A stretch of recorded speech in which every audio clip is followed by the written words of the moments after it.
Ya, makanya setiap kejadian di akhir zaman selalu diakhiri dengan bencana yang sifatnya air samudra yang mengguyuri permukaan bumi. Itu selalu ibaratnya cokro panggilingan. Cokro itu adalah roda yang selalu berputar dan berulang-ulang, roda waktu.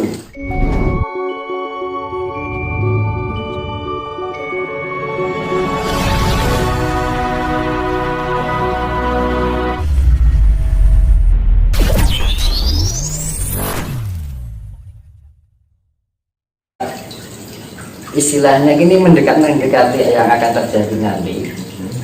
Jadi ibarat itu bumi itu dimandiin, ya gitu. Yang mandiin apa? Ya air samudra. Air samudra kan sifatnya penetralisir, neutron kandungannya. Ya.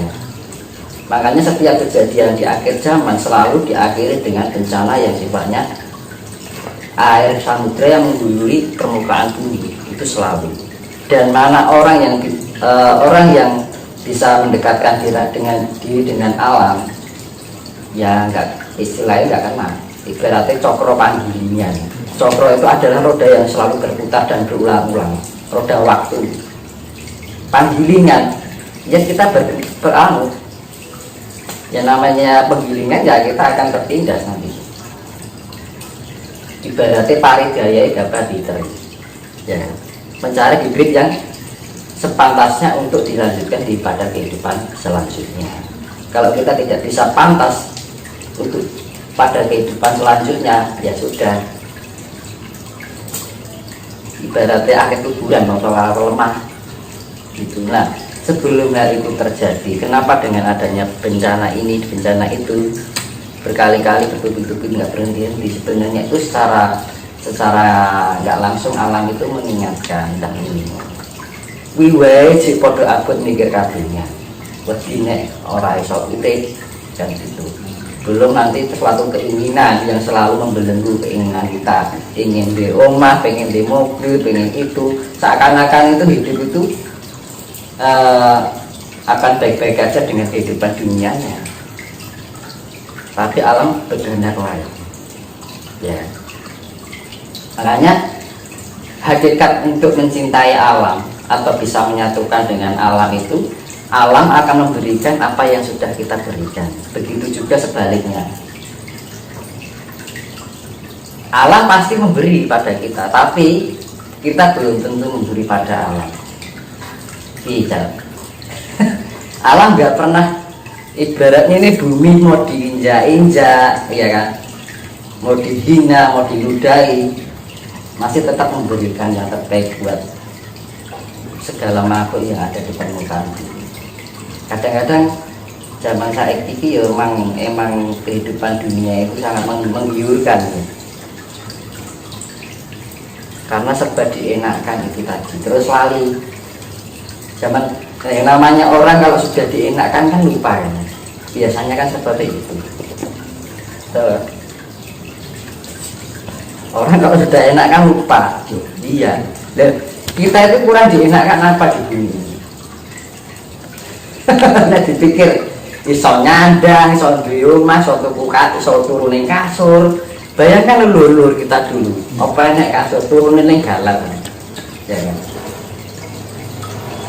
Ibaratnya leluhur kita itu memperjuangkan biar anak cucu kita itu nanti kelak hidup mendapatkan hidup yang layak. Tapi sekarang setelah cucunya mendapatkan kelayakannya, apa yuduk kelingan karo leluhur? Kan enggak kan? Iya toh gitu. Hal-hal sepele yang setiap hari kita lakukan dan kita sadari, akhirnya apa?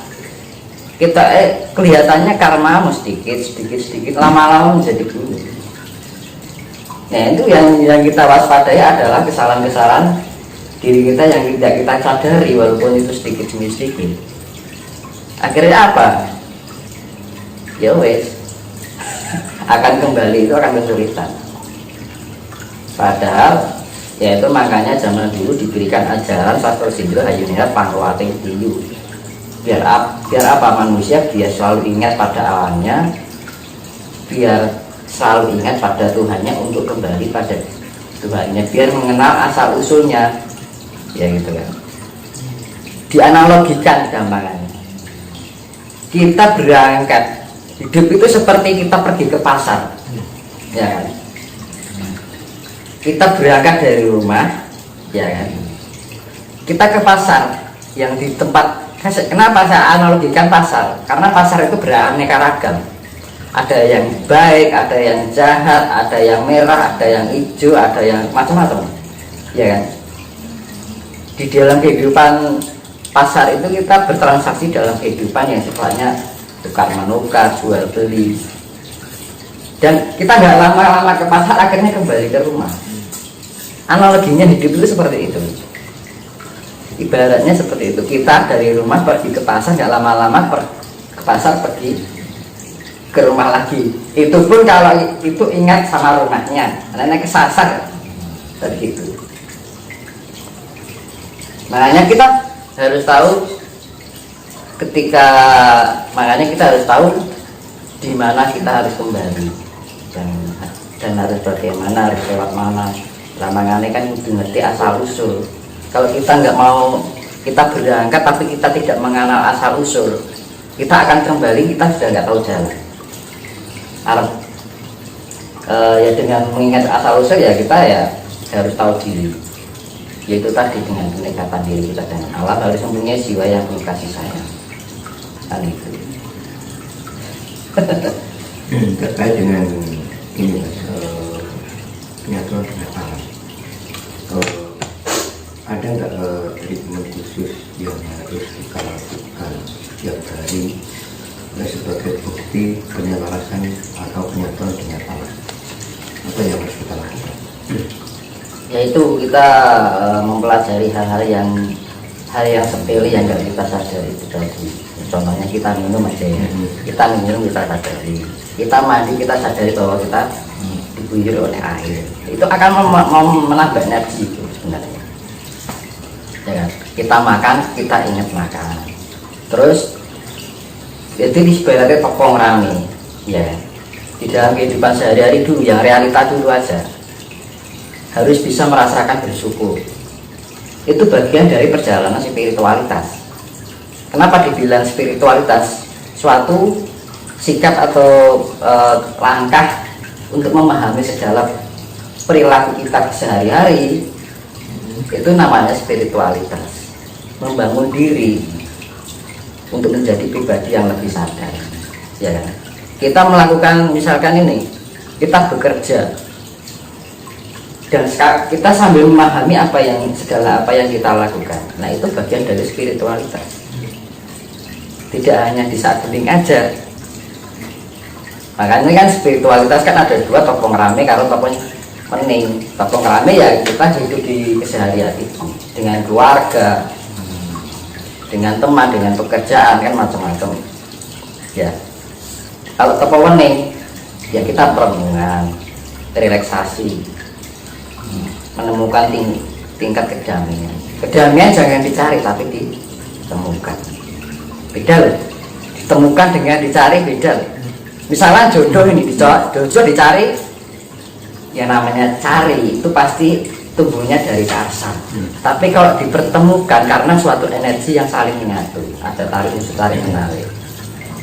Beda lah kalau. Nah itu kedamaian tidak untuk dicari tapi dipertemukan. Nah bagaimana cara mempertemukan kedamaian itu? Kita harus mempunyai dasar kasih. Ya. Itu kedamaian, dasarnya negasi. Dan ibaratnya kakun termaning urip dimunuk ana ning kata termaning hati. Kalau kita nggak bisa menentukan di dalam hati kita sendiri, ya mana bisa kita menemukan kedamaian? Sepele ya. Ada kita terlalu was-was. Nah makanya kalau kita sudah mencapai tingkat kesempurnaan atas level spiritual yang level tinggi, itu orangnya ya kalem, santai, pikirannya lebih universal, pola pikirnya lebih fleksibel, ya kan? Orang kemerungsungan dalam arti tidak khawatiran gitu loh, pembawaannya tenang apapun yang terjadi, selalu melangkah itu selalu diberikan terlebih dahulu. Mau ngomong itu loh diberikan dulu. Makanya di dalam Jawa nek arep ngomong itu dipikir dulu. Ojo mapan lagi pikir orang ning ngarepe lati, ning mapan ke ati ning ngarepe lati. Ya kan? Mula diarani lati paling landep di dalam raga kita, mulut ini. Itu hal sepele loh. Kadang-kadang kita menyakiti orang lain tanpa kita sadari kalau kata-kata itu menyakiti orang lain. Makanya sebelum kita mengatakan berkata pada orang lain, kira-kira misal kata-kataku ini saya tujukan kepada saya, kira-kira menyakitkannya. Nah, kadang-kadang hal sepele di dalam kehidupan sehari-hari itu sering terjadi. Dan orang yang sudah melatih itu masih gitu, apalagi yang nggak mau menyadari gitu. Makanya ada orang yang ngomongnya seenaknya sendiri tanpa memikirkan kata-katanya menyakitkan hati orang lain. Makanya kan kudu iso mapanke ati ning ngarepe lati, jangan mapanke pikir ning ngarepe lati. Kita berbicara tentang spiritual, ada nggak hal-hal yang tersulit sebelum kita belajar spiritual? Ya, spirit itu biasanya ya, semakin kita mengarah kebaikan, itu ujiannya semakin banyak. Ya, kita mendapat terpakan masalah keluarga, ya, masalah cinta, masalah apapun dalam kehidupan dunia, yaitu untuk melatih tingkat kesabaran kita, ketenangan diri kita. Makanya kan hidup itu yang namanya perasaan senang, sedih, bahagia, gembira, ya kan? Itu kan selalu berulang-ulang terus, ya kan? Kehidupan itu sekarang sudah senang, besok susah lagi. Setelah susah dilewati, senang lagi. Setelah senangnya berlalu, susah lagi. Terus roda waktu itu selalu berputar gitu. Tapi di dalam momen-momen yang kita melewati itu, kita harus bisa menyadari, harus bisa mengambil hikmahnya. Kalau kita nggak mau mengambil hikmahnya, kita nggak bisa menggali apa yang terkandung di dalam perjalanan itu tadi. Makanya kan kalau kita berjalan di tempat itu, oh lewat ini lagi, lama-lama kalau kita sadari kan lama makin lama kan semakin hafal gitu, ya kan? Kadang-kadang hanya cuma lewat aja kan gitu kan, nggak dipahami, akhirnya kenal lagi kan, makanya gitu kan. Makanya kan orang yang menjadi berhasil itu karena sering mengalami kegagalan. Orang menjadi kuat karena sering mengalami kelemahan. Orang menjadi baik karena belajar dari kesalahan. Kita memahami kesalahan kita, tanpa kita bisa memahami kekurangan kita, yang nggak mungkin kita akan bisa menjadi lebih baik lagi, gitu. Kita ibaratnya mau senang harus berlatih dari kesedihan, penderitaan. Ya, dari penderitaan ini kita pahami, setiap kita ambil hikmahnya. Jadi misalkan lewat itu lagi, kita penanganannya lebih lain, lebih tenang dari sebelumnya gitu loh. Ya kan? Kadang-kadang kan orang hidup itu dari muda sampai tua gitu terus nggak ada perubahan. Nah, makanya kan kedewasaan